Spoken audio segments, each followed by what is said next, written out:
침묵을 넘어선 순간 어머니의 시선, 케이트와 샬롯을 둘러싼 왕실의 그림자. 왕실은 늘 화려한 의전과 전통으로 사람들의 시선을 사로잡는다. 그러나 그 화려한 외관 뒤에는 가족이라는 가장 인간적인 공간이 존재한다. 그곳에서는 권위와 예절, 세대와 가치관이 부딪히고 때로는 사소한 말 한마디가 깊은 상처를 남기기도 한다. 특히 아이들에게는 어른들이 무심코 던진 한마디가 오랫동안 기억되는 경험이 될 수 있다. 이번 이야기는 바로 그런 순간, 한 어머니가 자신의 아이를 바라보며 느꼈던 직감과 보호, 본능을 중심으로 펼쳐진다. 평소와 다르지 않은 봄날, 윈저에서 열린 왕실 가족 모임은 겉으로 보기에는 평온했다. 여러 세대의 가족들이 함께 식사를 하고 담소를 나누는 자리였고, 아이들은 별도의 응접실에서 사촌들과 함께 시간을 보내고 있었다. 모두가 각자의 역할에 맞게 움직이는 왕실에서는 익숙한 풍경이었다. 그러나 캐서린은 그날 아침부터 딸 샬롯의 모습에서 작은 변화를 감지했다. 활발하고 자신감 넘치는 아이였던 샬롯이 유난히 조용했고 사람들의 눈에 띄지 않으려는 듯 행동했다. 부모라면 누구나 알 수 있는 미묘한 신호였다. 특별히 울거나 화를 내는 것은 아니었지만 아이의 마음속에 무언가가 자리 잡고 있다는 것을 어머니는 본능적으로 느꼈다. 시간이 흐른 뒤 캐서린은 복도 건너편을 지나가는 샬롯의 모습을 우연히 보게 된다. 아이는 눈물을 흘리고 있지는 않았지만 얼굴은 창백했고 입술을 굳게 다문 채 어딘가를 응시하고 있었다. 신체적인 상처가 아닌 마음속에서 생겨난 상처를 입은 사람만이 보여주는 표정이었다. 캐서린은 대화를 중단하고 딸을 따라갔다. 복도 끝 조용한 곳에서 만난 샬롯은 처음에는 아무 일도 없었다고 말했지만 어머니는 아이의 눈높이에 맞춰 다시 한번 부드럽게 물었다. 그리고 아이는 조심스럽게 입을 열었다. 자신이 놀이를 하며 답을 이야기했을 뿐인데 잘난 체 하지 말라. 먼저 말을 걸기 전에는 말하지 말라. 는 꾸중을 들었다는 것이다. 이 말이 실제로 얼마나 엄격한 의도를 담고 있었는지는 알 수 없다. 어쩌면 전통적인 예절을 강조하려는 어른의 훈계였을 수도 있고 순간적으로 나온 무심한 말이었을 수도 있다. 그러나 중요한 것은 그 말이 아이에게 어떻게 받아들여졌느냐이다. 샬롯은 자신이 잘못한 아이처럼 느꼈고 그 감정을 혼자 감추려 했다. 그리고 캐서린은 그 사실 자체에 깊은 충격을 받는다. 왕실이라는 특수한 환경은 언제나 위계 질서와 절제를 요구한다. 나이와 지위, 역할에 따라 행동이 정해지고 때로는 감정조차 쉽게 드러낼 수 없다. 캐서린 역시 결혼 이후 오랜 시간 동안 그런 문화를 배우고 적응해왔다. 갈등이 있어도 공개적으로 드러내기보다 침묵을 통해 상황을 관리하는 법을 익혔고 개인보다 조직과 가족 전체의 안정을 우선하는 태도를 보여왔다. 하지만 어머니라는 역할은 왕세자비라는 역할과는 다르다. 자신의 명예나 감정은 참을 수 있어도 아이가 위축되고 상처받는 모습을 보는 일만큼은 쉽게 넘길 수 없다. 캐서린에게 문제는 단순히 한 번의 발언이 아니었다. 그녀는 그날 이후 여러 장면을 떠올리게 된다. 정원을 산책하는 동안, 다과 시간에, 그리고 가족들이 함께 모여있는 순간마다 샬롯을 향한 작은 지적과 훈계가 반복되고 있었다는 사실을 말이다. 예를 들어 샬롯이 두 번째 스콘을 집으려 욕심쟁이처럼 보이면 안 되잖니? 이라는 가벼운 농담 섞이는 말이 이어진다. 겉으로 보면 충분히 웃으며 넘길 수 있는 이야기일 수도 있다. 그러나 같은 대상에게 비슷한 말이 계속 향한다면 그것은 단순한 농담이 아니라 아이의 자존감에 영향을 미치는 패턴이 될 수 있다. 이 지점에서 우리는 가족관계의 복잡성을 생각하게 된다.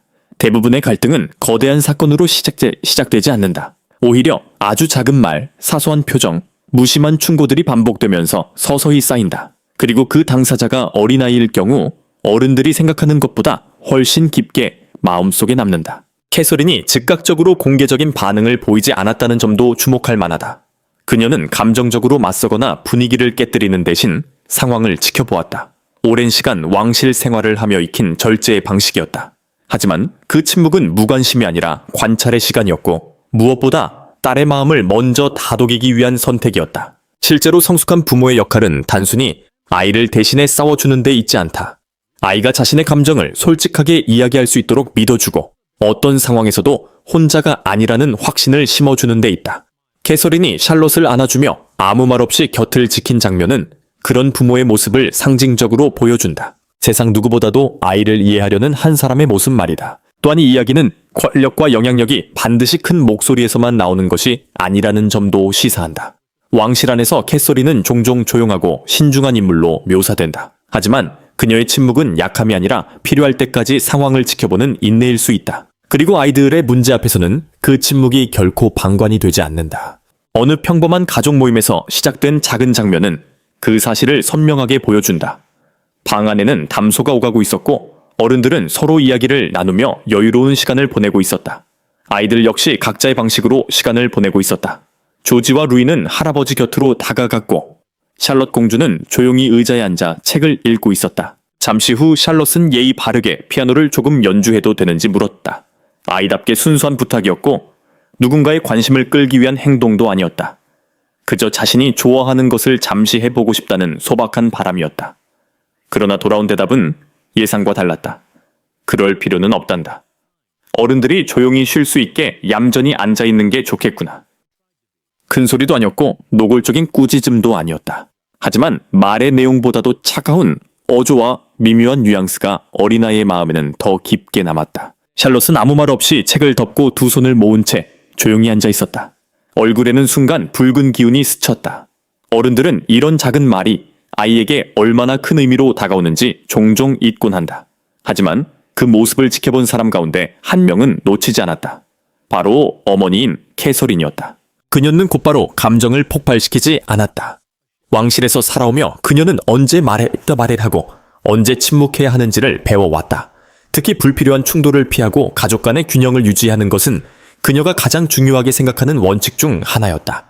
그래서 그날도 그녀는 단지 샬롯을 바라보고 상대를 한번 응시했을 뿐 아무 말도 하지 않았다. 하지만 그 짧은 시선 속에는 어머니로서의 걱정과 불편함이 모두 담겨 있었다. 그날 밤 애들레이드 코티지로 돌아온 뒤 캐서린은 직접 딸을 재웠다. 집안은 조용했고 윌리엄 왕세자는 업무를 마무리하고 있었다. 침대 곁에 앉은 캐서린은 부드럽게 물었다. 오늘 속상한 일이 있었니? 샬롯은 처음에는 괜찮다고 했지만 이내 솔직한 마음을 털어놓았다. 조금은요. 하지만 괜찮아요. 그리고 잠시 후 덧붙인 한마디는 어머니의 마음을 무겁게 만들었다. 할머니는 제가 말을 많이 하는 걸 좋아하지 않는 것 같아요. 아이들은 종종 상황을 정확하게 설명하지 못하지만 감정만큼은 누구보다 진실하게 표현한다. 샬롯의 말에는 원망도 과장도 없었다. 그저 자신이 느낀 외로움과 위축된 마음이 담겨 있었을 뿐이다. 캐서린은 딸의 이마에 입을 맞추고 방을 나왔다. 그리고 서재에서 기다리던 윌리엄에게 조용히 있었던 일을 이야기했다. 그녀는 화를 내지 않았고 누군가를 비난하려 하지도 않았다.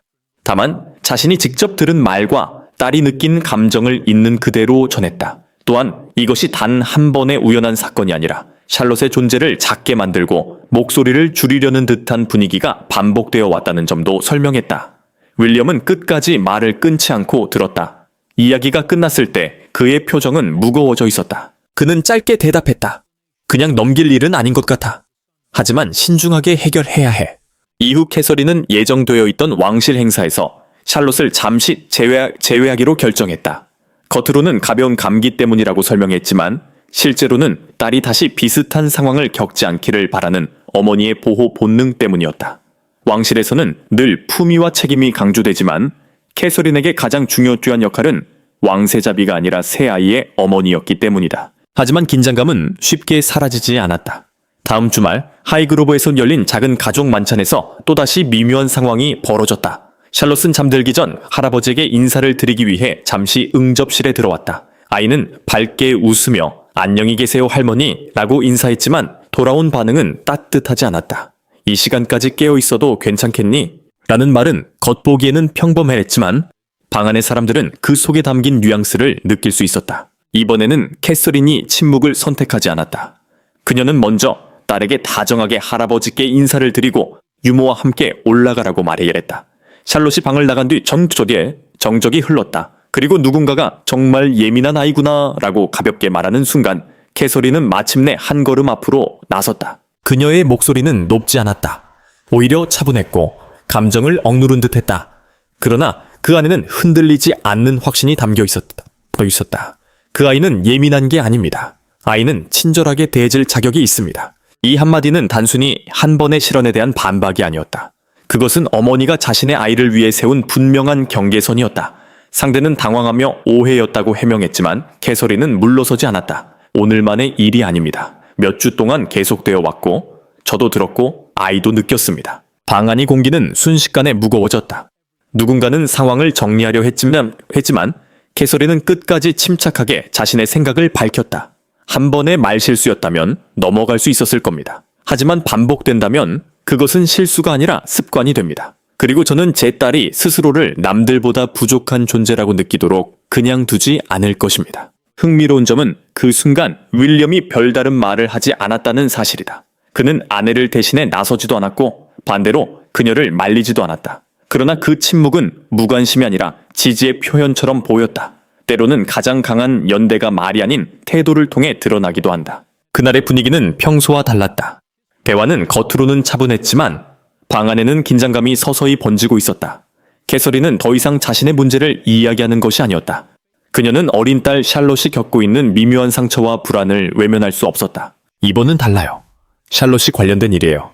누구든 어떤 위치에 있든 그 아이의 자신감을 무너뜨리는 것을 그냥 두지 않겠어요. 이 한마디는 단순한 감정의 표현이 아니라 어머니로서의 선언이었다. 카밀라는 가볍게 상황을 넘기려 했다. 그녀는 너무 심각하게 받아들이는 것 아니냐 하며 아이들은 원래 회복력이 강하다고 말했다. 하지만 캐서린은 흔들리지 않았다. 아이들은 자신이 어떤 말을 들었는지 기억해요. 특히 자신을 보호해 주어야 할 사람에게서 들은 말이라면 더 오래 남죠. 그녀는 목소리를 높이지도 감정을 폭발시키지도 않았다. 오히려 담담하고 절제된 태도가 상황을 더욱 무겁게 만들었다. 그 침착함 속에는 자녀를 향한 깊은 사랑과 결코 물러서지 않겠다는 강한 의지가 담겨 있었다. 그동안 왕실 안에서 캐서린은 신중하고 차분한 인물로 알려져 있었다. 그녀는 불필요한 갈등을 피했고 언제나 공동체의 조화를 우선시하는 모습을 보여주었다. 하지만 조용한 사람이 언제나 약한 것은 아니다. 오히려 진정한 강인함은 꼭 필요한 순간에 분명한 목소리를 낼 수 있는 용기에서 비롯된다. 이때 윌리엄도 아내의 편에 섰다. 우리가 바라는 건 기본적인 존중입니다. 샬롯은 아무 잘못도 하지 않았어요. 그저 자기답게 행동했을 뿐이죠. 그것이 문제가 되어서는 안 됩니다. 이 발언은 부부가 같은 생각을 공유하고 있음을 보여주었다. 단순히 아이를 감싸려는 감정적인 행동이 아니라 자녀가 건강한 자존감을 가지고 성장할 수 있도록 지켜주겠다는 공동의 약속이었다. 카밀라는 잠시 찰스를 바라보았지만 그는 침묵을 지켰다. 오랜 세월 왕실에서 수많은 갈등을 경험한 그는 지금 이 순간이 단순한 의견 충돌이 아니라는 사실을 알고 있었을 것이다. 캐서린은 이미 명확한 경계선을 그었고 그 선은 누구도 쉽게 넘을 수 없는 것이 되었다. 대화를 마친 후 캐서린은 조용히 방을 나와 샬롯이 있는 곳으로 향했다. 이번에는 딸에게 무슨 일이 있었는지 묻지 않았다. 대신 침대 곁에 앉아 아이의 손을 따뜻하게 잡아주었다. 네온 아무 잘못도 하지 않았단다. 넌 예의 바르게 행동했고 친절했어. 엄마는 그것만으로 충분하다고 생각해. 샬롯은 조심스럽게 엄마를 바라보며 말했다. 저는 잘하려고 노력했어요. 그러자 캐서린은 부드러운 미소와 함께 이렇게 답했다. 항상 완벽하려고 애쓰지 않아도 돼. 너는 그냥 너 자신이면 충분하단다. 이 짧은 대화는 부모가 아이에게 줄 수 있는 가장 큰 선물이 무엇인지를 보여준다. 그것은 조건부 칭찬이나 성과에 대한 보상이 아니라 존재 자체를 인정하고 사랑해주는 무조건적인 지지다. 아이들은 완벽해야 사랑받는 것이 아니라 있는 그대로의 자신으로 존중받을 때 비로소 건강한 자아를 형성할 수 있다. 그날 이후 왕실의 분위기는 겉으로는 변함이 없어 보였다. 언론에는 여전히 화목한 가족 사진이 공개되었고 공식 행사에서도 모두가 미소를 잃지 않았다. 그러나 궁전 안에서는 분명한 변화가 시작되고 있었다. 며칠 뒤 열린 샬롯의 학교 발표회는 램브룩 학교에서 열렸다. 캐서린은 초대 대상을 지혜 있게 가족으로만 제한하기로 결정했고 카밀라는 초청 명단에 포함되지 않았다. 공식적으로는 일정상의 문제라고 설명되었지만 가까운 사람들은 그 결정이 무엇을 의미하는지 이해하고 있었다. 이는 누군가를 공개적으로 비난하거나 망신 주기 위한 행동이 아니었다. 오히려 자신의 원칙을 조용하지만 확실하게 실천하는 방식이었다. 상대를 공격하기보다 아이를 지키기 위해 필요한 거리를 두는 선택이었다. 이후 카밀라는 주요 왕실 행사에는 계속 참석했지만 샬롯과는 일정한 거리를 유지했다. 이전처럼 무심코 던지는 말이나 의미심장한 시선도 더 이상 캐서린이 보는 앞에서는 나타나지 않았다. 사과는 없었지만 적어도 경계는 존중되기 시작한 것이다. 이 사건은 단순한 가족 갈등 이상의 의미를 가진다. 권위와 전통이 중심되는 조직일수록 개인의 감정과 약자의 목소리는 쉽게 묻히기 마련이다. 하지만 캐서린은 아이의 마음을 무엇보다 우선해 두었다. 그녀에게 왕실의 규범보다 중요한 것은 딸이 자신을 있는 그대로 사랑할 수 있도록 지켜주는 일이었다. 또한 이 이야기는 부모의 역할에 대해 다시 생각하게 만든다. 부모는 아이를 대신해 세상을 살아줄 수는 없지만 아이가 상처받았을 때 그 상처를 외면하지 않고 함께 서줄 수는 있다. 그리고 때로는 가장 큰 사랑이란 아이에게 너는 잘못이 없다. 너는 지금 그대로 충분하다. 라고 말해주는 용기일지도 모른다. 스코틀랜드의 초록빛 공기 속에 자리한 발모럴 캐슬은 오랜 시간 영국 왕실에게 숨을 고르는 공간이었다. 찰스 제3에게도 이곳은 아버지와 어머니의 기억이 겹겹이 쌓인 장소였고 가족 모두가 매년 여름이면 자연스럽게 모여드는 전통의 무대였다. 그러나 올해의 발모럴은 예년과 같지 않았다. 겉으로는 고요했지만 그 고요 아래에는 보이지 않는 긴장이 흐르고 있었다. 윌리엄 프린스 윌리엄층과 함께 도착한 케이트, 캐서린, 프린세스 오브 웨일스는 새아이와 함께 가족 행사에 참여했지만 그녀의 태도는 이전과 달랐다. 특히 딸 프린세스 샬롯과 관련된 문제 앞에서는 한치의 양보도 없겠다는 분명한 경계를 세우고 있었다. 그 경계의 중심에는 퀸 카밀라가 있었다. 겉보기에는 평화로운 여름이었다. 아이들은 들판을 뛰놀고 가족들은 승마와 산책을 즐기며 웃음을 나눴다. 샬롯 역시 점차 긴장을 풀고 자연스러운 아이의 모습으로 돌아오는 듯했다. 그러나 그 평화는 오래가지 않았다. 케이트가 잠시 자리를 비운 사이 샬롯은 카밀라와 단둘이 남게 되었고 그 순간은 조용하지만 결정적인 균열을 만들어냈다. 카밀라는 아이에게 경청과 침묵의 미덕을 이야기하며 때로는 어머니조차 모든 것을 이해하지 못할 수 있다고 말했다. 그것은 겉으로는 부드러운 조언처럼 들렸지만 케이트에게는 다른 의미로 다가왔다. 그녀가 돌아와 문을 열었을 때 그 장면은 이미 하나의 긴장으로 굳어 있었다. 아이에게는 아이답게 말할 자유가 필요합니다. 케이트의 목소리는 높지 않았지만 단단했다. 그녀는 감정을 폭발시키지 않았고 대신 선을 샬롯이 틀린 것이 아니라는 점, 그리고 누구도 그녀의 말과 존재를 가볍게 다뤄서는 안 된다는 점을 조용히 그러나 확고하게 밝혔다. 그 순간 공간의 공기는 바뀌었다. 누구도 더 이상 쉽게 말을 이어갈 수 없었다. 이 사건 이후 궁 안의 분위기는 미묘하게 달라졌다. 카밀라는 이전보다 아이들과 거리를 두었고 불필요한 조언이나 개입을 줄였다. 그것은 공개적인 충돌도 드라마틱한 갈등도 아니었다. 그러나 왕실이라는 세계에서는 이런 미세한 변화가 가장 큰 의미를 가진다. 보이지 않는 선이 그어졌고 모두가 그것을 인식했다. 찰스는 중재하려 했지만 결국 개입을 멈췄다. 그는 두 사람 모두를 이해했지만 케이트가 단순한 감정이 아니라 확고한 신념으로 행동하고 있다는 것을 알고 있었다. 그리고 그런 신념은 쉽게 꺾을 수 있는 것이 아니었다. 그 여름이 끝날 무렵 가족은 전통대로 발모럴 계단에서 사진을 찍었다. 웃음과 손인사는 여전히 완벽했다. 외부 세계는 여전히 화합된 왕실을 보았다. 그러나 내부는 달라져 있었다. 한 어머니가 더 이상 침묵 속에서 균형을 유지하지 않기로 선택한 이유, 그 균형은 이미 이전과 같지 않았다. 결국 이 이야기는 단순한 갈등이 아니라 보호의 문제였다. 누군가는 전통과 질서를 지키려 했고 누군가는 아이의 감정과 존엄을 지키려 했다. 그리고 그 충돌 속에서 케이트는 선택했다. 보이는 평화보다 느껴지는 안전을 우선하겠다고.